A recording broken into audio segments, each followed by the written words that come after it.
Inktober is long over. It's November the 19th, and I am still enjoying my doodling.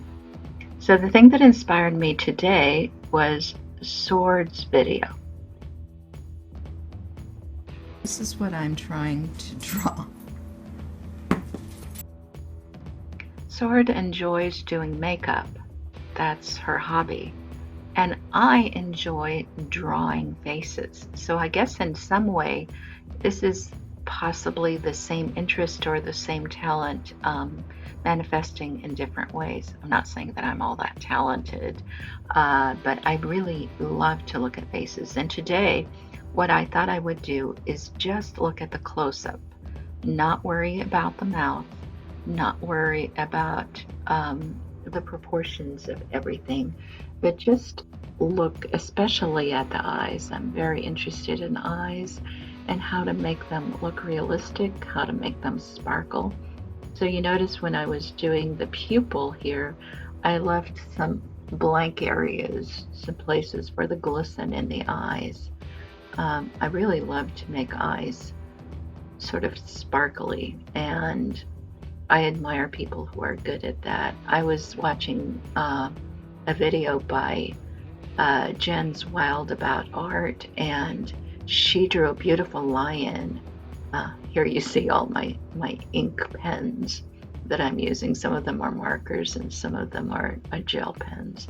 But anyway, as I was watching Jen's Wild About Art, I noticed that she said something about using a solvent. That particular picture was of a lion was using colored pencils, which is different from ink, but she said that she used a solvent on the eyes to help to blend them. Well, here I can't blend. I don't know how to blend. When you're doing ink, it's totally different from painting.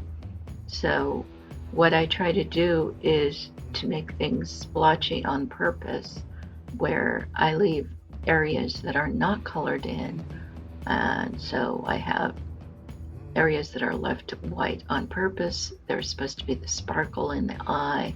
When I do the blue in the eyes, I don't make it uniform, and I sometimes add splotches later on.